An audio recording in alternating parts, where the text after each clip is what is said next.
அனைவருக்கும் ஆத்ம வணக்கம்.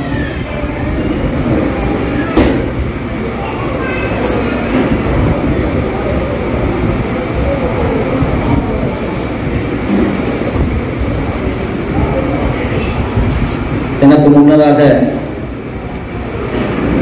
சுவாமி சிவானந்த பரமஹம்சரி சித்த வித்தையின் மகிமை, ஆற்றல், அதனுடைய பேராற்றல் அனைத்தையும் உங்களுக்கு எடுத்துரைத்த அனைத்து ஆத்ம சகோதரர்களுக்கும் மூத்த சித்த வித்தியார்த்திகளுக்கும் எனது ஆத்ம வணக்கத்தை தெரிவித்துள்ளேன்.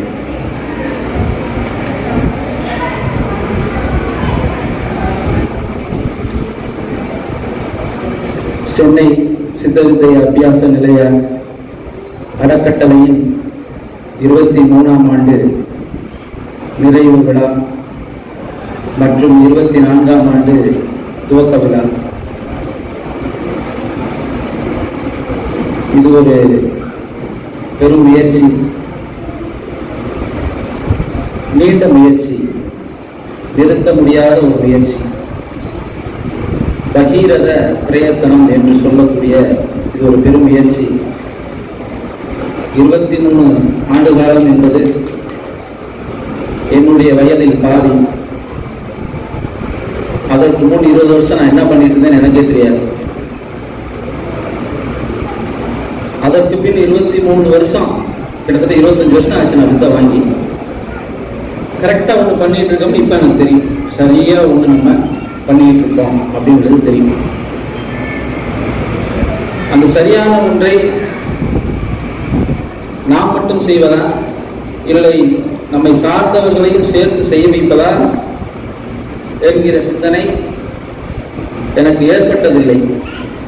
ஆனால் அதை நம்மை சேர்ந்தவர்களும் செய்விக்க வேண்டும், அவர்களுக்கும் கற்றுத்தர வேண்டும் என்கிற உணர்வை எனக்குள் ஏற்படுத்தியது மனோன்மணி சிவசெல்வம் ஐயா அவர்கள். அதுவரைக்கும் நான் வெறும் வித்தை மட்டும்தான் பண்ணிட்டே இருந்தேன். மற்றவர்கள் குறித்த எந்த சிந்தனையும் கிடையாது. அவர் தான் வந்து அப்படி அல்ல, மற்றவர்களுக்கும் நீ அதை எடுத்து சொல்லணும்னு ஒரு நாள் 12 பேருக்கு சாயந்தரம் வர சொல்லி 12 பேருக்கு வித்தை கொடுக்க வச்சார். சாயந்தரம் முதலா இப்படிதான் நீ வித்தை கொடுக்கணும் அப்படின்னு உட்கார வச்சு சொல்லி கொடுத்து 12 பேருக்கு கொடுக்க வச்சார். 12 பேருக்கு அன்னையில இருந்து தான் வித்தை கொடுக்கறது ஆரம்பிச்சது. இதை ஏன் இப்ப சொல்றேன் அப்படின்னா, அப்ப இந்த 23 ஆண்டு காலம் பிரம்மஸ்ரீ கௌதண்டவேலு ஐயா அவர்கள் எத்தனை பேருக்கு இந்த சித்த வித்தையை கடத்தி இருக்கிறார், உணர்த்தி இருக்கிறார். எத்தனை மேடைகளை சந்தித்து அவர் இது குறித்து பேசி இருக்கிறார். அவர் நினைச்சிருந்தா இந்த 23 வருஷத்தை தான் உண்டு, தன் குடும்பம் உண்டு, பிள்ளைகள் உண்டு, நமக்குள்ள வித்தை உண்டு, குடும்ப மக்களிடத்தில் வித்தை உண்டு, இதுவரையும் போதும் நாம இப்படியே ஒதுங்கிடலாம் அவர் சிந்திச்சிருக்கலாம். ஏன் சிந்திச்சிருக்கலாம் அப்படின்னு சொல்றேன்னா, இப்ப நமக்கு இப்ப இங்க மேடைக்கு எதிரே இருக்கக்கூடிய நிறைய சித்த வித்தியார்த்திகள் இடத்தில் அந்த சிந்தனை உண்டு. நமக்கு எதுக்குப்பா இதெல்லாம் மேடை, விழா, செலவு அப்படின்னு நம்ம சிந்திப்போம் இல்லையா? நமக்கு அதெல்லாம் வேண்டாம். நம்ம வித்தை வாங்கினோமா, வித்தையை செஞ்சோமா, செவனேன்னு இருந்தோமா அப்படின்ற சிந்தனை வரும். ஆனால் இங்க அப்படி இல்லை. அவருடைய ஒரு பெரும் முயற்சி இதை அடுத்தவர்களுக்கு எடுத்து செல்ல வேண்டும் என்று. முதல்ல அதுதான் அவருடைய அடிப்படை தத்துவம். ஏன் அப்படின்னா, நான் முன்னாடி இருந்தே அவரை பார்த்துட்டு இருக்கேன். செல்வையாவோட இருக்கும் பொழுது இருந்தே அவரை நான் பார்த்து கொண்டிருக்கிறேன். அந்த ஒரு பெரும் முயற்சி இதற்கு 23 ஆண்டு காலம் கடந்து வந்துவிட்டார்.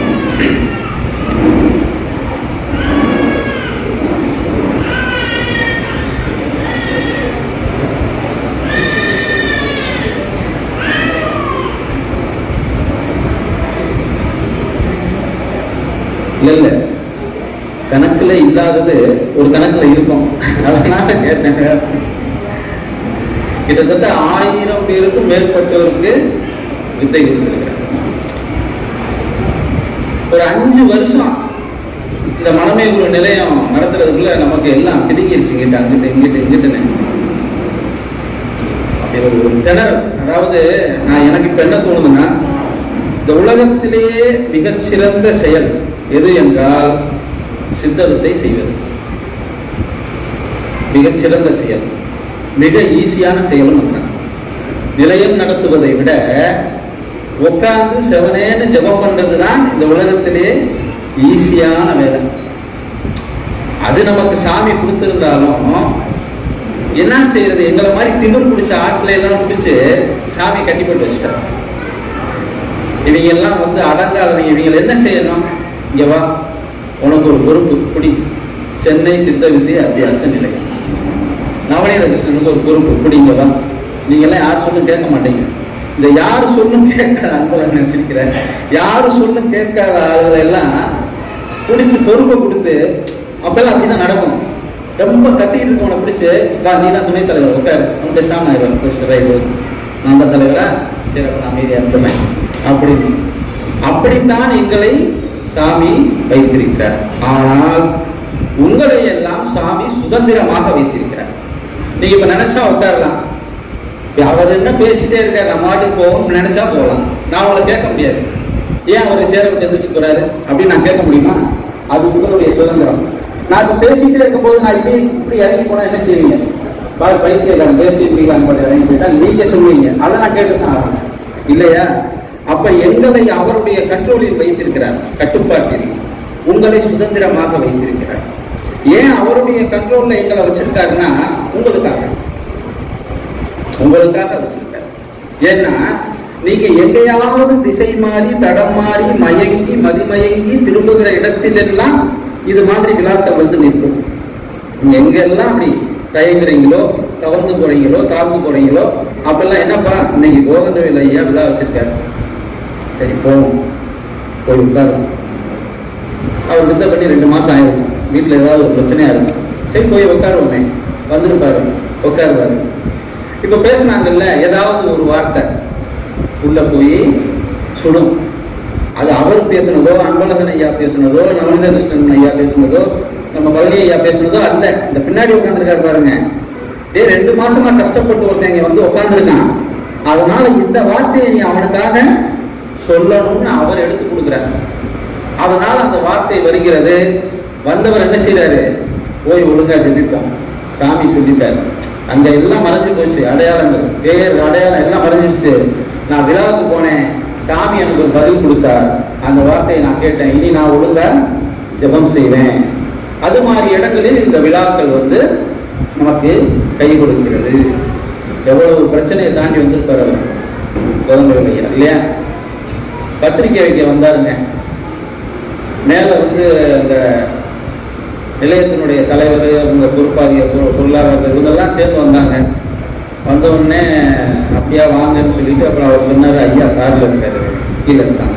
நான் அப்புறம் கடகடன்னு இறங்கி போயிட்டு நான் என்ன சொன்னேன், நீங்க வந்தீங்க, நீங்க எப்பவும் போல போன்ல சொன்னீங்கன்னா நம்ம வந்துடலாம் அப்படின்னு. எப்பவும் போல போன்ல சொன்னா வந்துடலாம்.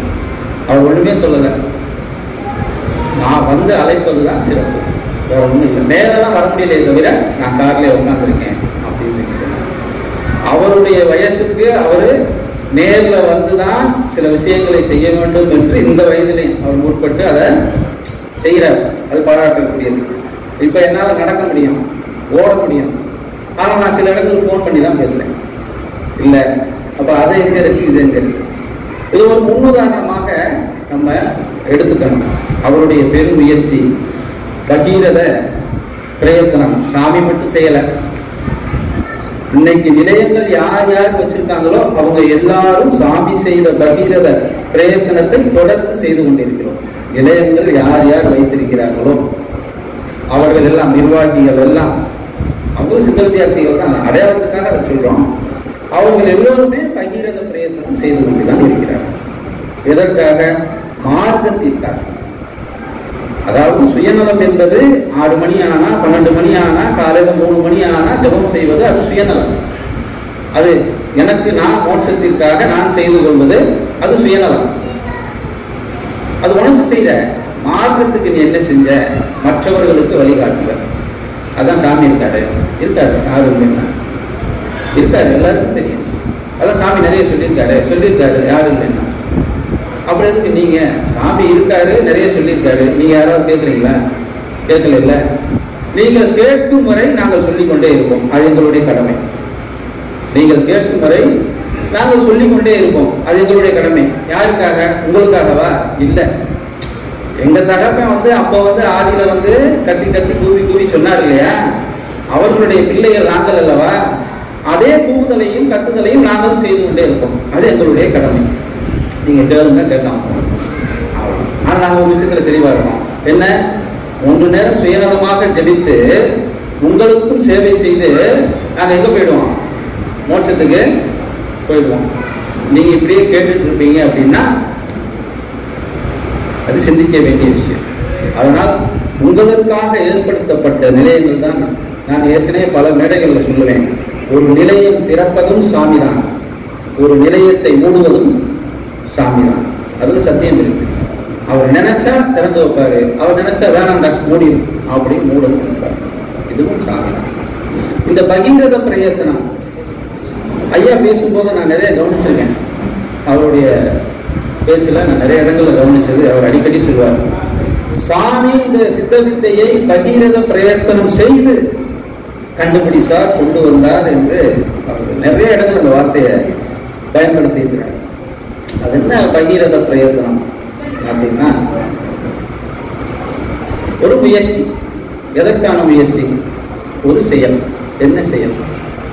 அதை முதல்ல நம்ம வடிவமைக்கிறோம். அதை வடிவமைச்சுட்டு இதற்காக நம்ம முயற்சி செய்ய போறோம். சரி, அப்ப இதுக்கு ஏன் பகீரத பிரயத்தனம் சொல்றாங்க? ஃபர்ஸ்ட் நமக்கு அது தெரியணும் இல்லையா? அந்த கதை உங்களுக்கு தெரிந்திருக்கலாம், ஆனால் அதனுடைய உட்சாராம்சத்தை மட்டும் நான் சொல்லி வரேன். அதற்கு உள்ள இருக்கக்கூடிய அந்த தத்துவார்த்த விஷயத்தை மட்டுமே நான் சொல்லி வரேன். சரகன் என்று சொல்லக்கூடிய ஒரு மன்னன் இருந்தார். இந்த சரக மன்னன் யார் என்றால், நன்றாக உற்று கவனிக்க வேண்டும். சரகன் என்று சொல்லக்கூடிய ஒரு மன்னன் இருந்தார். அந்த மன்னன் யார் என்றால், குருகுல வம்சத்தை சேர்ந்தவன். நல்ல வம்சங்க, குருகுல வம்சத்தை சேர்ந்தவன் சரகன் என்று சொல்லக்கூடிய மன்னன். இந்த சரகன் என்று சொல்லக்கூடிய மன்னன், அவனுடைய ஆசை என்னன்னா, இந்த உலகை தன்னுடைய கட்டுப்பாட்டுக்குள் கொண்டு வருவது. இந்த உலகை தன்னுடைய கட்டுப்பாட்டுக்குள் கொண்டு வருவது. அதற்காக அவர் என்ன செய்யறாரு? படையெடுத்து முயற்சி செய்து முடிந்த அளவு என்ன செய்யறார்? ஓரளவுக்கு தன்னுடைய வசத்துல கொண்டு வந்துடுறார். அந்த செயலை செய்து முடிக்கிறார். பிறகு மிஞ்சி இருக்கக்கூடிய பகுதிகளை மிச்சம் பாருங்க, அதையெல்லாம் நாம் என்ன செய்யலாம் அப்படின்னும் போது, அப்பெல்லாம் ஒரு அந்த ஷார்ட் கட்டும்பாங்க. இதுக்கு மேல போய் நீ சண்டை போட்டு அதெல்லாம் வேணாம், இந்த குறுக்கோலியில ஏதாவது இருந்தா நம்ம அதை செய்வோம் அப்படின்ற அந்த சிந்தனை. அதாவது அதை சொல்லுவாங்க, அந்த அரசர்களுக்கு இருக்கக்கூடிய சிந்தனை, ஆற்றல்.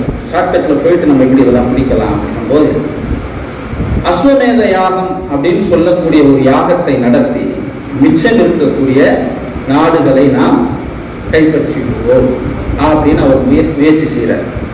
முயற்சி செஞ்சு, அஸ்வமேத யாகம் என்றால் நீங்க என்ன உடனே என்ன நினைச்சிடக்கூடாது, அஸ்வமேத யாகம்னா அப்படியே நல்ல குண்டம், யாக குண்டம்லாம் வளர்த்து, நெருப்பெல்லாம் வளர்த்து, நல்ல நிறைய அந்தணர்கள்லாம் வச்சு பூஜை செய்ய, அப்படி இல்லை. அது கிடையாது அஸ்வமேத யாகம்னா.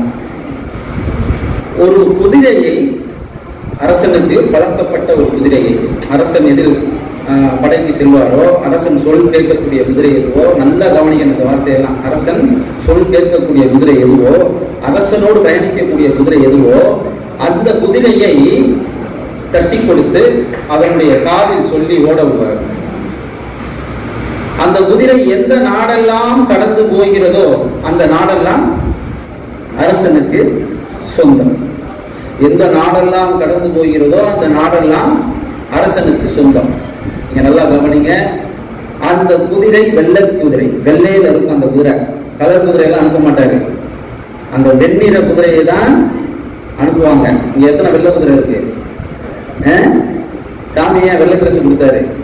நுட்பமா இருக்கு எல்லா விஷயங்களும் நுட்பமாக இருக்கிறது. வெண்ணிற குதிரையை தட்டி அனுப்பி விடுறாரு.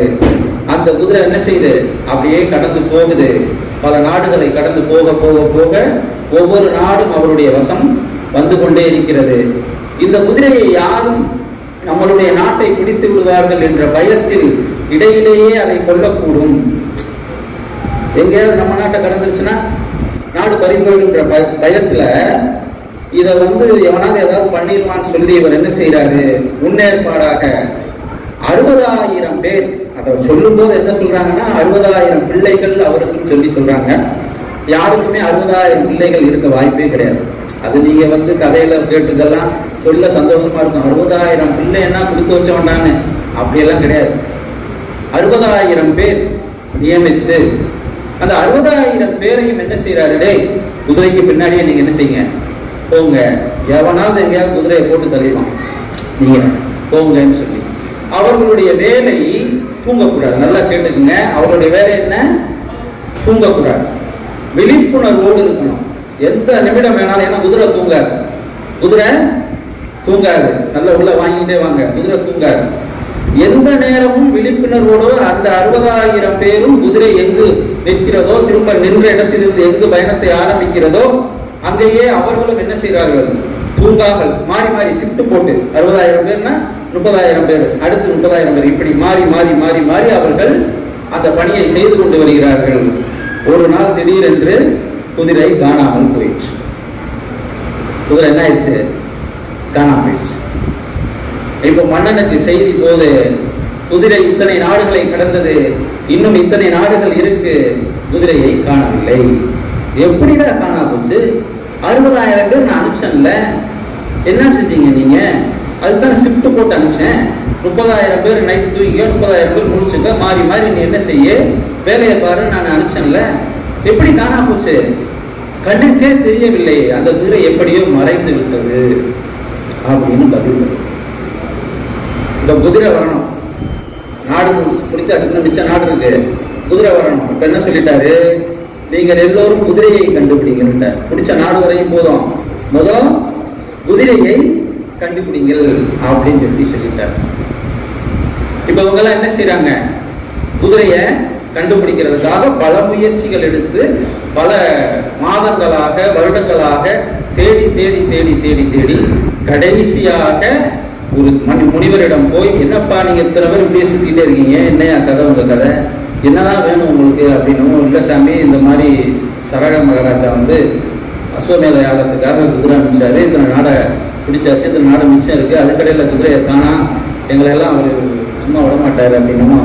சரி, நான் உங்களுக்காக ஒரு உதவி செய்யறேன்னு சொல்லி அவர் என்ன செய்யறாரு, ஞான திருஷ்டியில பார்த்து, உங்க குதிரை வேற எங்கேயும் இல்லை, கபில முனிவருடைய ஆசிரமத்தில் கட்டப்பட்டு இருக்கிறது, நீங்க அங்க போய் குதிரையை வாங்கிக்கங்க அப்படின்னு சொல்லி சொல்றாங்க. ரொம்ப சந்தோஷம் அப்படின்னு சொல்லிட்டு யாரு, ஒரு முனிவர் சொல்றாரு. இவங்க என்ன செய்யறாங்க, எல்லாரும் கபில முனிவருடைய ஆசிரமத்திற்கு போறார்கள். குதிரை கட்டி இருக்கிறது. அங்கே கபில முனிவர் ஆழ்ந்த தியான நிஷ்டையில், தவ நிஷ்டையில் இருந்து கொண்டிருக்கிறார். இப்ப அவரை தட்டி எழுப்பி நம்ம குதிரையை வாங்கிட்டு போனோம். இந்த 60,000 பேர்களுக்கு அவர் தவம் செய்து கொண்டிருக்கக்கூடிய அந்த தத்துவம் அவர்களுக்கு விளங்கவில்லை, அதை குறித்த சிந்தனை அவர்களுக்கு இல்லை. அவர்களுடைய செயல் என்னன்னா,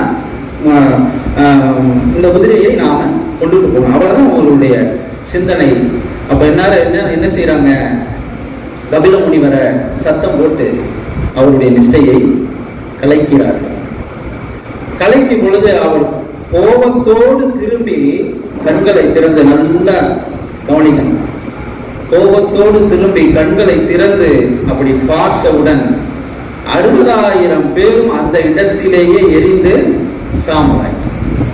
அந்த இடத்திலேயே எரிந்து சாம்பலாயிட்டான். ஒரு தவவாதியினுடைய தவத்தை கலைத்தால் என்ன நடக்கும், அதுக்கு நம்ம கபில முனிவரா இருக்கணும். 10 நிமிஷம் டிஸ்டர்ப் பண்ணிட்டு என்ன தொந்தரவு பண்ணேன்னா இங்க ஒண்ணும் நடக்காது இல்ல, நம்ம அது மாதிரி தவம் பண்ணணும் இல்லையா. அத்தனை பேர் என்ன செஞ்சுட்டாங்க, எரிஞ்சு சாம்பலாகி விட்டார்கள். இப்ப சரக மகாராஜா, என்னடா ஒரு தகவலும் வரல, இத்தனை பேர் போனாங்க, ஒருத்தன் கூட திரும்பலையே, சரி நம்ம போய் என்னன்னு பார்ப்போம்னு பார்த்தா அவர் விஷயத்தை கேள்விப்பட்டு வராரு. அங்க அவ்வளவு பேர் என்ன ஆயிருக்காங்க, சாம்பலாயிருக்காங்க. அப்ப அவர் சொல்றாரு, நான் அந்த மாதிரி அசுவமேத யாகம் நடத்தினேன், இது என்னுடைய குதிரை தான், இவங்கெல்லாம் அதை பின்பற்றி வந்தவங்க, அதனால நீங்க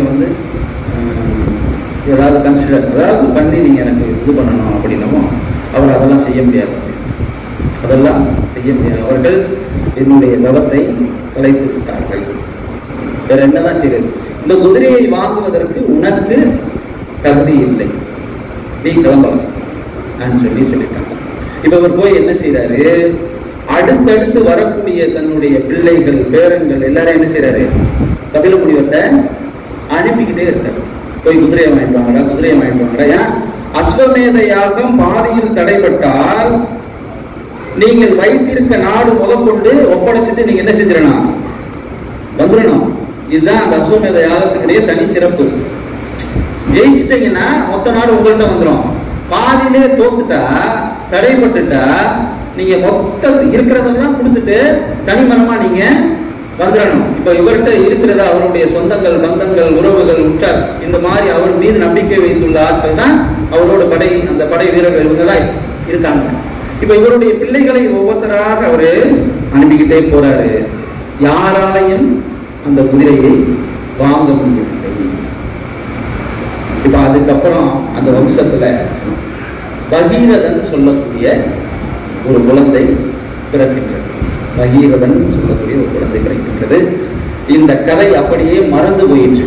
நன்றாக தெரிந்து கொள்ளுங்கள், காலம் கடந்து விட்டால் கடவுளும் மறக்கப்படும். காலம் கடந்து போச்சுன்னு வச்சுக்கோங்க, சிந்தனையில் இல்லைன்னா கடவுள் ஒருத்தர் இருக்காருன்றதையே நம்ம என்ன செஞ்சிருவோம்? மறந்துடுவோம். அது மாதிரி இந்த வரலாறும் என்ன ஆயிடுச்சு? அப்படியே மறைந்து போய்விட்டது. இப்ப அந்த பகீரதன் என்பவர் அப்படி விளையாடிட்டு இருக்கும் போது அவனுக்குள்ள அந்த மரத்தடியில ஒரு சித்தர் தியானம் பண்ணிட்டு இருக்காரு, ஒரு ரிஷி முனி. அப்ப இவர் ஏதோ பண்ணிட்டு இருக்காரு. என்ன பண்ணிட்டு இருக்காரு? ரொம்ப நாள் இங்கதானே உட்கார்ந்து இருக்காரு. இன்னைக்கு இவர் எதிர்ச்ச உடனே நம்ம என்னன்னு கேட்கணும் அப்படின்னு சொல்லி அதே மாதிரி வெயிட் பண்ணிட்டே இருக்காரு. அவர் என்ன செய்யறாரு? நிஷ்டையில இருந்து கலைஞ்சு வராரு. என்ன சாமி பண்ணிட்டு இருக்கீங்க? நான் ஒவ்வொரு நாளும் பாக்குறேன், நீங்க இதே மரத்தடியில உட்காந்து பண்ணிட்டே இருக்கீங்க. அதெல்லாம் இருக்கட்டும், நீ யாருன்னு உனக்கு தெரியுமா அப்படின்னு சொல்லி, என்னுடைய பெயர் பகீரதன் அப்படின்னு சொல்லி சொல்றாரு. என்னோட தாத்தன், பாட்டன், முப்பாட்டன் எல்லாத்தையும் சொல்லி சரக மகாராஜா வரலாறுலாம் அவன் பேர் வரையும் சொல்றான். உங்களுடைய குருகுலத்தில் என்ன நடந்தது என்று உனக்கு தெரியுமா அப்படின்னு அவர் ஆரம்பிக்கிறாரு. இப்ப மொத்த வரலாறையும் அவருக்கு சொல்றாரு. உங்களுடைய அந்த 60,000 மூதாதையர்கள், அவர் சொல்றாரு, முன்னோர்களுடைய அந்த சாபம் தான் நீங்கள் இப்பொழுது இப்படி இருக்க காரணம். அவர்களை மோட்சத்திற்கு அனுப்பினால்தான் நீங்கள் மறுபடியும் நிலம், நாடு, மக்கள், குடிய அரசு அனைத்தும் பெற்று நல்வாழ்க்கை வாழ முடியும் சொல்லி சொல்றாரு. அதுக்கு என்ன சாமி செய்யணும் அப்படின்னா, நீ கபில முனிவரிடத்தில் இருக்கக்கூடிய அந்த குதிரையை போய் வாங்கி வர வேண்டும் முதல் வேலையாக சொல்லி சொல்றாரு. அந்த குதிரை தான் உனக்கு வேணும் அப்படின்னு சொல்லி சொல்றாரு. அப்படியா, சரி நான் போய் வாங்குகிறேன் அப்படின்னு சொல்லிட்டு இப்ப பகீரதன் போகலாம். போய் இப்ப முன்னாடி போனவங்கெல்லாம் அதிகாரத்தில் போனவர்கள், ஆணவத்தில் போனவர்கள், அகம்பாவத்தில் போனவர்கள், நாடை பிடிக்க வேண்டும் என்கிற அந்த இருமாப்பில் போனவர்கள். இப்ப பகீரதன் போகிறான். போய் கபில முனிவர் முன்னாடி அமர்ந்து, குருவே உங்களை வணங்குகிறேன், நான் இதற்காக வந்துள்ளேன். உங்களிடத்தில் சண்டையிடுவதற்கோ உங்களிடத்தில் எதிர்த்து பேசுவதற்கோ எனக்கு அந்த அறிவு போதாது. நான் ஒரு குழந்தை, ஆதலால் நான் விரும்பி கேட்கிறேன், அந்த குதிரையை எனக்கு கொடுத்து விடுங்கள் என்று கேட்கிறான். உடனே கபில முனிவர் சொல்கிறார், நீ தாராளமாக எடுத்துட்டு போ. நல்ல கவனமா கேளுங்க. ஆணவம், அகம்பாவம், இந்த இருமாப்பு, திமிரு இதெல்லாம் இல்லாமல் அன்பு ஒன்று சாதித்தது. எத்தனை தலைமுறைக்கு அப்புறம் அன்பு ஒன்று சாதித்த விஷயம். கபில முனிவரிடத்தில் இருந்து அந்த குதிரையை அவன் பெற்றுக்கொண்டான். அதோடு அவன் நிற்கவில்லை. பகீரத பிரயத்தனம் என்று சொன்னதற்கான அர்த்தம் அதோடு அவன் நிற்கவில்லை. அவன் கேட்கிறான், சரி குதிரை வந்துருச்சு, என்னதான் இருந்தாலும், அதாவது அந்த ஆசிரமத்துக்குள்ள போன உடனே அப்ப எரிஞ்சு போன அந்த 60,000 பேருடைய சாம்பலும் அப்படியே தான். அதை அவர் என்ன செய்யல, துடைக்கல, கிளீன் பண்ணல, எதுவுமே செய்யல. என்னுடைய மூதாதையர்களுடைய சாம்பல் இன்னும் அப்படியே தானே இருக்கு. என்னுடைய கடமை, நான் அவர்களை மோட்சத்திற்கு அனுப்ப வேண்டும், அது என்னுடைய கடமை. அதற்கு நான் என்ன செய்ய வேண்டும்? அப்ப கபில முனிவர் சொல்றார், மகனே, இவர்கள் மோட்சத்திற்கு செல்ல வேண்டும் என்றால் இவர்களுடைய சாம்பலை நீ ஆகாய கங்கையில் தான் கரைக்க வேண்டும் என்று சொல்றார். பூமியில் இருக்க கங்கையில எல்லாம் கரைக்க கூடாது. பூமியில் இருக்க நீர்ல, நீர்நிலைகளிலோ கடலிலோ குளத்திலோ கிணற்றிலோ நீ கரைக்க கூடாது. மாறாக என்ன செய்யணும்? ஆகாய கங்கையில் தான் நீ கரைக்க வேண்டும் என்று சொல்லி சொல்றார். ஆகாய கங்கைனா நான் எப்படி ஆகாயத்துக்கு போய் கங்கையில கரைச்சு, எனக்கு ஒண்ணும் புரியல சாமி அப்படின்னு. அதற்கு ஒரு வழி இருக்கிறது. நீ என்ன செய்? ஆகாய கங்கையை நோக்கி நீ தவம் செய்ய சொல்லி சொல்றார். எல்லா இடத்திலையும் ஒன்றை சாதிக்க வேண்டும் என்றால் அங்கு சித்தவித்தை தான் அங்கு நிற்கும். இப்ப குதிரையை வாங்கியாச்சு, முன்னோர்களுடைய மோட்சம், அங்க எதை கொண்டு வராங்க? போய் தவம் செய்யும் சொல்லி சொல்றாங்க.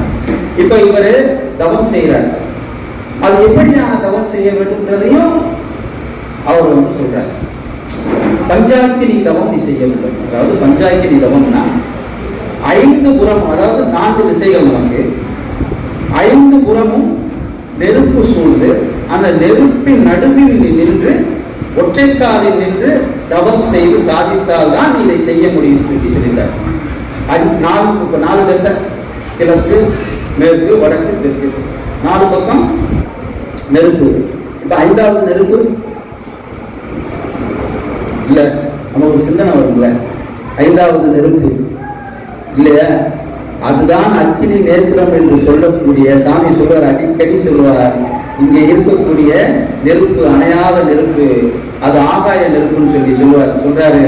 மேலே இருக்கக்கூடிய அந்த சூரியன் என்று சொல்லக்கூடிய நெருப்பை உனக்கு தகித்து கொண்டு ஏற்படுத்தி கொண்டு நீ இந்த பஞ்சாக்கினி என்று சொல்லக்கூடிய அந்த தவத்தை நீ செய்ய வேண்டும் சொல்றாரு. அவர் என்ன செய்யறாரு? நெடுங்காலமாக அந்த தவத்தை ஒரு காலை தூக்கி ஒரு காலில் நிறுத்திக் கொண்டு ஒற்றை காலில் தவம் செய்கிறார். செஞ்ச உடனே என்ன செய்யறாங்க? ஆகாசகங்க வந்து மகனே என்ன என்னை கூப்பிட்டே, என்ன விஷயம் அப்படின்னு இல்ல, இந்த மாதிரி கதைகளை சொல்லி என்னுடைய மூதாதையர்களுக்கு மோட்சம் நான் பெற்றுக் கொடுக்க வேண்டும். அது கபில முனிவர் சொன்னார், உங்களிடத்தில் அதை கரைத்தால்தான் அவருக்கு மோட்சம் கிடைக்கும் என்று சொல்லிவிட்டார். நீங்கள் ஆகாய கங்கையாக இருப்பதால் நான் மேலே வருவதற்கு வாய்ப்பில்லை, நீங்கள் கீழே வர வேண்டும். அதற்கு இந்த பஞ்சாக்கினி தவத்தை செய்ய சொன்னார். நான் அதை செய்து நீங்கள் வந்துவிட்டீர்கள். இத்தனை ஆண்டு காலம் கழித்து நீங்கள் வந்துவிட்டீர்கள். இப்பொழுது நான் என் மூதாதையர்களுக்கு மோட்சம் பெற்றுத் தர வேண்டும் தாயே, அதற்காக தான் நான் உங்களை அழைத்தேன் என்று அந்த கங்கையிடம் சொல்லுகிறார். அது அந்த கங்கை தேவி சொல்லுது, இது எல்லாமே சித்தவித்தை, நீங்க உள்ள சேர்த்துக்கிட்டே வரணும். அந்த கங்கை அம்மா தாய் சொல்றாங்க, மகனே நீ ஒரு சிறு குழந்தை, என்னுடைய வேகமும் அளப்பெற்ற ஆற்றல் உடையது. நான் பாய ஆரம்பித்தால் இந்த பூமியையே விழுங்கி விடுவேன். என்னுடைய ஆற்றல் அப்படி. ஆகாய கங்கை என்றால் நம்ம சொல்றோம்ல, தொடர்ந்து 5 நாள் மழை பெய்ஞ்சிச்சு, சென்னை காலி ஆயிடுச்சு. சொல்றோமா இல்லையா? 5 நாள் மழை பெய்ஞ்சிச்சு, சென்னை இருந்த இடமே தெரியாம போச்சு. நீங்க பாக்குறோம் லைவ்ல. அப்ப அது உண்மையா தானே இருந்திருக்கும். ஆகாய கங்கை நான் இறங்கினேன்னா என்னுடைய வேகத்தை என்னாலே நிறுத்த முடியாது. அதனால பார்த்துக்க, மற்ற உயிர்கள் எல்லாம் மடிந்து விடும். அந்த பாவத்திற்கு நாம் ஆளாக கூடாது அப்படின்னு சொன்ன உடனே, நான் சிறு குழந்தை, நான் என்ன செய்யறது, நீயே எனக்கு ஒரு வழியை சொல்லு அப்படின்னு சொல்லவும், அப்ப அந்த ஆகாய கங்கை சொல்கிறது, நீ என்ன செய்ய, மறுபடியும் கவனம் இயற்றி சிவனை அலை என்று சொல்ற. எப்படி? முதல் தாய் ஜீவசக்தியான வாயு இல்ல, இப்ப சிவனை அலை அப்படின்னு. இப்ப நீ சிவனை நோக்கி தவம் இரு. எதுக்குன்னு கேட்கிறேன். ஏன் நான் சிவனை கூப்பிடணும்? அதாவது இப்ப நான் மேல இருந்து வேகமா வருவேனா, வந்தேன்னா என்னுடைய அந்த வேகத்தை கட்டுப்படுத்தக்கூடிய ஆற்றல் சிவனுக்கு மட்டும்தான் இருக்கு, வேற யாருக்குமே கிடைக்கும். சிவனுக்கு மட்டும்தான் இருக்கு. எப்படி அவர் கட்டுப்படுத்துவார்? அந்த குணத்தை தேர்தல் பகீரதன் எப்படி அவர் கட்டுப்படுத்துவார்? அவருடைய ஜடாமுடி இருக்குல்ல, ஜடாமுடி, அதுல விழுந்து நான் வரும்பொழுது என்னுடைய வேகம் குறைந்துவிடும். அதனால்தான் சிவபெருமான் கங்கையை தலையில் தரித்தான். இதுதான் அதனுடைய கதை. ஏன் தலையில தரிச்சாருன்னா அதனுடைய வேகத்தை கட்டுப்படுத்துவதற்காக. சிவனை நோக்கி தவம் இருக்காரு, சிவபெருமான் வந்தாரு, கதையெல்லாம் சொன்னாரு. சரி, பிரச்சனை இல்லை, நீ கங்காதேவிட்ட போய் சொல்லு, நான் ரெடியா இருக்கேன், அவளை வர சொல்லு அப்படின்னு சொல்லி சொன்னார். இப்ப கங்கை என்ன செய்யுது? பெருக்கெடுத்து வருகிறது. நேராக சிவனுடைய அந்த ஜடாமுடியின் வழியாக வரும் பொழுது, சிவனுடைய ஜடாமுடி எப்படி நம்ம பார்த்திருக்கோம்ல, படத்துல பார்த்திருக்கோம் இல்லையா? இங்க ஜடாமுடி என்பது உள்ள வேற, வெளியில அவர்கள் பார்த்த ஜடாமுடி. அங்க அந்த அளப்பெரிய ஆற்றலோடு அது பெருக்கெடுத்து வரும் பொழுது 7 நதிகளாக பிரிக்கின்றது. நல்லா கேட்டுக்கங்க, 7 நதிகளாக பிரிக்கின்றது. நமக்கு 7 சக்கராசு இருக்குன்றான். எத்தனை இருக்குன்னா 7 சக்கராசு, 7 ஆற்றல்கள் இருக்குன்றான். எங்க இருந்து வந்தது? இங்க இருந்து வந்தது. ஆகாய கங்கை எங்க இருக்குன்னு சாமி நமக்கு சொல்லிட்டாரு. எங்க? உள்ள இருக்கு. ஆகாயம் எதுன்னு சொல்லிட்டாரு, சூரியன் எதுன்னு சொல்லிட்டாரு, சிவன் எதுன்னு சொல்லிட்டாரு இல்லையா? இப்ப வித்தையோட நம்ம என்ன செஞ்சுக்கிறோம்? ஒப்பிட்டு பார்த்துக்கிறோம். அந்த 7 நதிகளாக பிரவாகமாகி இறங்கி வருகிறது. இப்பொழுது நீ என்ன செய்ய? உன்னுடைய மூதாதையர்கள் செய்ய வேண்டியதை செய்து முடியும் சொல்லி சொன்ன உடனே அவர் என்ன செய்யறாரு? கங்கையில போய் தன்னுடைய மூதாதையனுடைய சாம்பலை எடுத்துக்கொண்டு போய் கரைத்து அவர்களுக்கு செய்ய வேண்டியதை செய்து அவருக்கு மோட்சத்தை வாங்கி கொடுக்கிறார். அப்படி வந்ததுதான் அந்த கங்கா நதி. ரிஷிகேஷ், இமாச்சல், நம்ம காசி, வாரணாசியிலாம் இருக்குல்ல, அந்த கங்கா நதி வந்து அதுதான். இது இப்ப வெளியில கதை, வெளியில கதை இல்லையா? இப்ப உள்ள வரையும் சொன்னது வெளியில, இப்ப உள்ள இந்த சரக மகாராஜா, சரகன் மன்னன் இல்லையா? சரக மன்னன். சரகம் அப்படின்னா உங்களுக்கு தெரிஞ்சிருக்கும். இது எந்த சரகத்தை சேர்ந்தது? சரகம்னா இது எந்த சரகத்தை சேர்ந்தது? இந்த சரகத்தில் எத்தனை பேர் இணைந்துள்ளார்கள்? இந்த சரகத்தில் எத்தனை பட்டங்கள் இணைந்துள்ளது? கேட்போம்ல, நீ எந்த சரகம்? நான் இந்த சரகம், பெரம்பலூர் சரகம் இல்ல, கேட்போம்ல. சரகம் என்பது தனியாக பிரிந்திருக்கக்கூடிய ஆற்றல்களை ஒன்றிணைக்கக்கூடியது. அதுதான் சரக மகாராஜா மன்னன். சரியா? இப்ப ஏற்கனவே அவருக்கு என்ன இருக்கு? நாடு இருக்கு. ஏற்கனவே நாடு இருக்கு. எது? இதுதான். ஏற்கனவே நாடு வச்சிருக்காரு. இது பத்தல அவருக்கு, இது பத்தல. இப்ப எல்லா நாட்டையும் பிடிக்கணும். அப்ப குதிரையை ஓட விடணும். அஸ்வமேத யாகம். வெள்ளை குதிரை, வெள்ளை குதிரை எங்க ஓட விடுறாரு? வெளியில. என்ன ஆயிட்டு இருக்கு? வெளியில போயிட்டு இருக்கு குதிரை. உள்ள போல குதிரை வெளியில போயிட்டு இருக்கு. வெளியில போன உடனே ஒரு நாள் என்ன ஆயிடுச்சு? காணா போயிடுச்சு. இந்த 60,000 பேர் யார் தெரியுமா? இப்ப உங்களுக்கு, இப்ப நம்ம அன்பழகன் ஐயாவை பாக்குறேன். அவர் கண்ணு தெரியுது, காது தெரியுது, மூக்கு தெரியுது, வாய் எல்லாமே தெரியுது. அவருடைய நுரையீரல் எனக்கு தெரியுதா? இல்ல. கல்லீரல், மண்ணீரல், இல்ல இதயம், இல்ல கிட்னி, ஏதாவது தெரியுதா எனக்கு? இதெல்லாம் உள்ள 60,000 பேர் இருக்காங்க. 60,000 பேரு இருக்காங்க உள்ள. இதான் 60,000 பிள்ளைகள். சரகனுக்கு 60,000 மக்கள் என்று சொல்லக்கூடியது. உடம்பில் இருக்கக்கூடிய அனைத்து பாட்டும் என்னென்ன சின்ன சின்னதா இருக்கோ அதெல்லாம் சேர்த்தீங்கன்னா 60,000 வரும். அந்த 60,000 தத்துவம் தான் இல்லையா? அப்ப அவர்களை எல்லாம் பார்த்துக்கணும் சொல்லுவாங்க. உடம்ப பார்த்துக்கன்னு சொல்லுவாங்கல்ல. உடம்ப பார்த்துக்கிடாப்பா, விட்டுறாத, விட்டா போயிடும். கவனமா பார்த்துக்கிறது. நம்ம என்ன சாப்பிட்டாலும் உயிர் மேல ஒரு ஈர்ப்பு இருக்கும் இல்ல? ஐயோ விட்டுறக்கூடாது. ஒரு நாள் திடீர்னு என்ன ஆயிடுச்சு? காணா போச்சு குதிரை. வெள்ளை குதிரை. வெள்ளை குதிரைன்றது நம்மளுடைய மூச்சு. சாமி சொல்கிறார், உனக்கு குப்புசாமி, ராமசாமி, மாடசாமி, கந்தசாமி, இப்படி எத்தனை பேர் வேணாலும் இருக்கலாம். நீ என்ன ட்ரெஸ் வேணாலும் போட்டுக்கலாம். ஆனால் இத்தனை பேருக்கும் ஒரே அடையாளம் ஜீவன். அந்த ஜீவனுக்கு இருக்க ஒரே நிறம் வெள்ளை. அதனால உனக்கு வெள்ளை ட்ரெஸ் கொடுத்தேன் இல்லையா? இப்ப இந்த குதிரை காணா போச்சு. எங்க போச்சு? கபில முனிவருடைய ஆசிரமத்தில் மறைத்து வைக்கப்பட்டுள்ளது.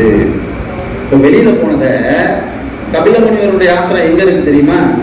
வெளியில இல்ல, பூமிக்கு கீழே 7 லோகம் தாண்டி 7வது லோகத்துல அவருடைய ஆசிரமம் இருக்கு. இது பூமிக்கு கீழே. நல்லா கேட்டுங்க. இப்ப நம்ம உடம்புக்குள்ள 7 லோகம் தாண்டி 7வது லோகத்துல இருக்கு கபில முனி ஆசிரமம்.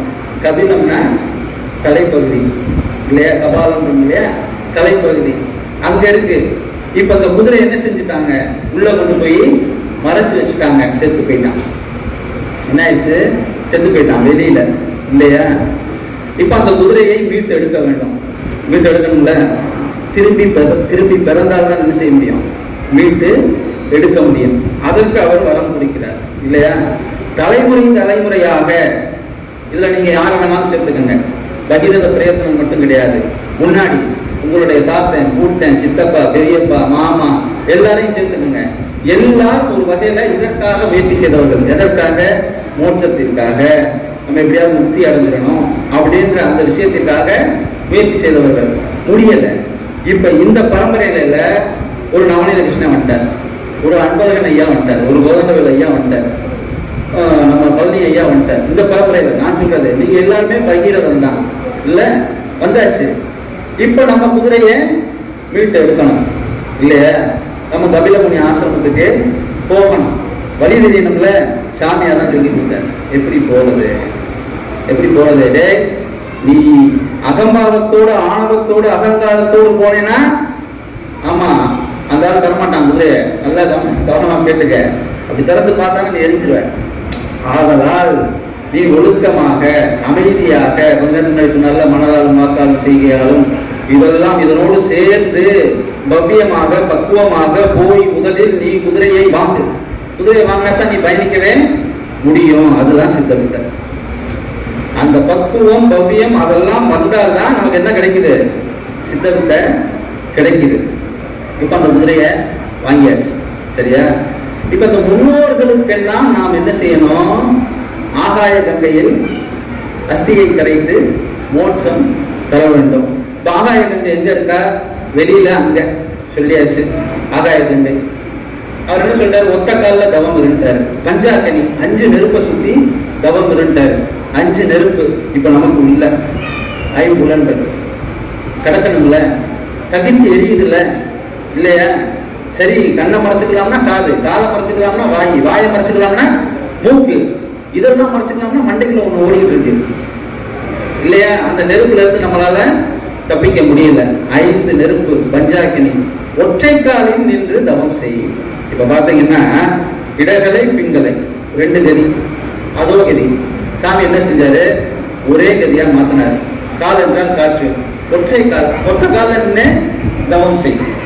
பல நெடுங்காலம் தவம் செய்யறதுக்கு காலம் இடம் கிடையாது, இல்லையா? காலம் கடந்து ஞானம் கிடைத்தால் அந்த ஞானத்தை வைத்து என்ன செய்ய? ஞானம் கிடைத்த பின்பு காலம் இருந்துதான் என்ன செய்ய? அதுதான் தத்துவம், வேற ஒண்ணுமே இல்லை, இல்லையா? அப்ப அந்த பஞ்சாக்கினி தவம் நாம என்ன செய்யறோம்? அக்கினி நேத்திரத்தில் நின்று அந்த தவத்தை ஆற்றுகிறோம். இப்ப நாம் தவம் செய்து இப்ப ஆகாய கங்கை வரணும்னா அதனுடைய அந்த போர்ஸை தடுக்கிறதுக்கு சிவபெருமானுடைய அருள் வேண்டும், இல்லையா? இப்ப நாம பயிற்சி செய்யறோம் சிவனை நோக்கி, முதல்ல தாயை நோக்கி. இப்ப நமக்கு எல்லாமே தெரியும். இப்ப யாரை கேட்டாலும் என்ன சொல்லுவாங்க? பிரம்மரந்திரம் இருக்கு, அமிர்தம் சுரக்கும், சவுண்டு கேட்கும், இதெல்லாம் நம்ம சொல்லிடுவோம். இதெல்லாம் நம்ம வாய் வழி செய்தியாக கேட்டதுதான். அனுபவிச்சோம்னா அது குறைவு. யாராவது ஒருத்தருக்கு எங்கேயாவது இருக்கும், இல்ல, அது குறைவு. அப்ப இதை கேட்டதெல்லாம் நாம அனுபவிக்கணும். முதல்ல அது அன்னையை கூப்பிடணும், இல்லையா? தாய் சொல்லிதான் தந்தை தெரியும். இப்ப ஆகாய தந்தை, அப்பா இங்க வா, நான் ரெடியா இருக்கேன், உனக்கு அமிர்தத்தை தரேன், நான் உள்ள இருக்கேன். அதெல்லாம் நமக்கு தெரியுது. இதெல்லாம் செஞ்சா அமிர்தம் வரும்ன்றதெல்லாம் தெரியுது. என்னுடைய வேகத்தை, என்னுடைய ஆற்றலை, என்னுடைய ருசியை, என்னுடைய அந்த உணர்வை பெற்றுக்கொள்வதற்கு நீ தகுதியுடையவனாக ஆக வேண்டும் என்றால் நீ சிவனுக்கு பாத்திரமாக ஆக வேண்டும் முதல்ல. அப்ப நீ சிவனை பிடிக்கணும் சொல்றாரு. அதைத்தான் சாமி சொல்றாரு. நீ மேல்கதியாகவே இருந்து, ஊட்டுவ கதியாகி மேல்கதியாகவே இருந்து சமீதனாகி, அந்த சமீதனன் போய் கட்டி திறந்து அதன் பிறகுதான் நீ எதை பருக முடியும்? அமிர்தத்தை பருகி ஆனந்தமந்தனாக இருக்க முடியும் சொல்லி சொல்றாரு. அங்க போன உடனே அந்த ஆகாய கங்கை திறந்து கொள்கிறது, அது அள்ளி கொட்டுகிறது. இயற்கையாகவே நாம் கரைக்க வேண்டாம். அஸ்தி என்பது சொத்து, நமக்கான சொத்து. நாம் உயிரோடு இருக்கும் வரை நம் உடலில் உள்ள உறுப்புகள் எல்லாம் நமக்கான சொத்து தான், இல்லையா? வெளியில மரணிப்பவர்களுக்கு சொல்கிறேன். நாம் அந்த ஆகாய கங்கையை அனுபவித்து விட்டோம், அந்த அமிர்தத்தை பருகி விட்டோம், இந்த அஸ்தி கரைக்கப்பட்டு விட்டது, எல்லோருக்கும் மோட்சம் கிடைத்தாகிவிட்டது. பகீரத பிரயத்தனம் பகீரதன் அவர்களுடைய மூதாதையர்களுக்காக மோட்சம் கொடுப்பதற்காக பிரயத்தனம் செய்து இந்த தவத்தை செய்து ஆகாய கங்கையை இந்த பூவுலகத்திற்கு கொண்டு வந்தது போல் சுவாமி சிவானந்த பரமஹம்சர் அவர்கள் தன்னுடைய சுய முயற்சியால் பகீரத பிரயத்தனம் செய்து அவர் சுயநலம் இல்லாமல் அத்தனை பேருக்கும் உலக மக்களுக்காகவும், அதாவது பகீரதன் கூட அவர்களுடைய மூதாதையர்களுக்காகத்தான் அதை செய்தார். அதில் பயன்படுபவர்கள் தான் இப்ப இந்த மக்கள். ஆனால் சாமி நேரடியாகவே மற்ற மக்கள் எல்லாம், இருக்கக்கூடிய மக்கள் எல்லாம், ஜீவர்கள் எல்லாம், மனிதர்கள் எல்லாம் மோட்சம் அடைய வேண்டும் என்று தன்னை பகீரதனாக ஆக்கி முயற்சி செய்து அந்த மாபெரும் தவத்தை ஆற்றி இந்த சித்த வித்தையை இந்த பூவுலகத்திற்கு கொண்டு வந்து நமக்கெல்லாம் மோட்சம் வழங்கியுள்ளார். இதுதான் பகீரத பிரயத்தனம். நான் ரொம்ப நாளா யோசிச்சேன், ஐயா இது பகீரத பிரயத்தனம் நம்ம புக்கு படிக்கிற பழக்கம் இல்லையா, என்னடா இது சொல்லிக்கிட்டே இருக்காரு அப்படின்னு சொல்லி யோசிச்சுட்டே இருந்தேன். அப்ப இதுக்குள்ள இவ்வளவு விஷயங்கள் இருக்கு. சாமி மிகப்பெரிய பகீரத பிரயத்தனம் செய்திருக்கிறார். அவர் மட்டும் செய்தாரா என்றால் அதைத்தான் இப்பொழுது நீங்களும் செய்கின்றீர்கள், நாங்களும் செய்கின்றோம். என்ன சொல்றேன் அப்படின்னா, அவர் அவ்வளவு பகீரத பிரயத்தனம் செய்து கொடுத்ததை நாம் சாதாரணமாக உதாசீனப்படுத்தி விட்டு நடந்தோமே ஆனால் இனி யாரும் மீண்டும் ஒரு பகீரத பிரயத்தனம் பண்ணி இப்படி ஒரு வில்லையை கண்டுபிடித்து தருவதற்கு வாய்ப்பே கிடையாது என்பதை சொல்லுகிறேன். கையில் கிடைத்ததற்கு தக்கன நாம் பயன்படுத்தி மேல்நிலையை அடைய வேண்டும். இதை நீங்கள் மனதில் வைத்துக் கொள்ள வேண்டும். இந்த பகீரத பிரயத்தனம் என்பது உங்களுடைய தனி சித்த ஆத்ம சகோதரர்களாக இருக்கக்கூடிய உங்களுடைய முயற்சி மட்டுமல்ல, எங்களை போன்று நிலையங்கள் நடத்தி கொண்டிருக்கக்கூடிய 64 நிலையங்களை சேர்ந்த நிர்வாகிகளும் சேர்ந்து உங்களுக்காக பகீரத பிரயத்தனம் செய்து கொண்டிருக்கிறோம். நீங்கள் எல்லோரும் சுயநலத்தோடு ஜெபம் செய்யுங்கள். எங்களுக்காக கொஞ்சம் பொதுநலத்தோடு சேர்த்து ஜெபம் செய்து எங்களுடைய நிலையங்கள் எல்லாம் அடுத்த கட்டத்திற்கு மக்களுக்கு இந்த கருத்துக்களை நாங்கள் அப்பாக்காக வேலை செய்யறோம், வேற யாருக்காக வேலை செய்யல. அது நீங்கெல்லாம் சேர்ந்தாதான். ஏன்னா சும்மா 4 பேர் அதை சொல்லுவாங்கல்ல, நீ ஒருத்தன் தேர் இழுத்தா வருமானா, இப்ப அப்படி இல்லை, 100 பேர் இழுத்தாலும் தேர் வராது. ஏன்னா அவ்வளவு ஸ்ட்ராங்கான தேர் இது. அதனால இன்னும் ஆட்கள் தேவைப்படுது, வித்தியார்த்திகள் தேவைப்படுது. அதனால எல்லாரும் வாங்க, சேர்ந்து இந்த தேரை இழுத்து கொண்டு போவோம். போய் சாமி முன்னாடி நிற்கும் பொழுது, நீங்கள் செய்த பகீரத பிரயத்தனம் நாங்களும் செய்தோம், நாங்களும் எங்களுடைய வெள்ளைக்குதிரையை பிடித்தோம், ஆகாய கங்கையை அனுபவித்தோம், அங்கே மோட்சம் என்று சொல்லக்கூடிய அந்த நிலையை நாங்களும் அடைந்தோம் என்று சாமி முன்னாடி மார்தட்டி கொண்டு நிற்க வேண்டும். அது இருமாப்பல்ல, ஆனந்தத்தில் தட்டக்கூடிய ஒரு அந்த வெற்றி கழிப்பு, அதை நாம் செய்ய வேண்டும். அப்ப சாமி நம்மளை பார்க்கும்போது எப்படி பார்ப்பாரு? ஒரு பிள்ளை ஜெயிச்சு வந்தான்னா, இப்ப நம்ம குழந்தைங்க ஸ்கூல்ல டான்ஸ் ஆடுது இல்லையா, அது டான்ஸே ஆடாது, ஆனா நம்ம பிரமாதமா ஆடிட்டான் இல்லையா. அது மாதிரி இப்ப அப்பா என்ன செய்யறாரு, ஒரு நேரம் ஜெபம் பண்றோம், என் பிள்ளை எப்படி ஜெபம் பண்றாங்க பத்தியா அப்படின்னு நினைப்பாரு. அதாவது அவர் சட்டத்துல வேணா எழுதி வச்சிருக்கலாம், நான் கவனிக்க மாட்டேன்னு, அதெல்லாம் ஒரு ரூல். ஏன்னா உன்னை பயன்படுத்துறேன், நீ ஒழுங்கா இருக்கணும்னு. அதுக்காக அவர் அப்படியே விட்டுருவாரா? கிடையாது. என் பிள்ளை பத்தியா ஒரு நேரம் எப்படி ஜெபிக்கிறான் பத்தியா அப்படின்னு சொல்றாரு இல்லையா. அது மாதிரிதான். அதனால எல்லோரும் அந்த பகீரத பிரயத்தனத்தை கையில் எடுத்துக் கொள்ளுங்கள், நன்றாக தவம் செய்யுங்கள். இது மாதிரி இருக்கக்கூடிய நிலைய நிர்வாகிகளுக்கு ஒத்துழைப்பு கொடுங்கள். மேலும் மேலும் நிலையங்கள் வளர்த்தால்தான் நாம் மார்க்கத்தை முன்னெடுத்து செல்ல வேண்டும். சுவாமி சிவானந்த பரமஹம்சர் தனி ஒருவராக வரமாட்டார், இது மாதிரி இருக்கக்கூடிய மேன்மக்களால்தான் அவர் வருவார். அதை நீங்கள் நம்பிக்கையோடு ஏற்றுக்கொண்டு வழிநடத்த வேண்டும் என்று கேட்டுக்கொண்டு வாய்ப்பிற்கு நன்றி சொல்லி விடைபெறுகிறேன்.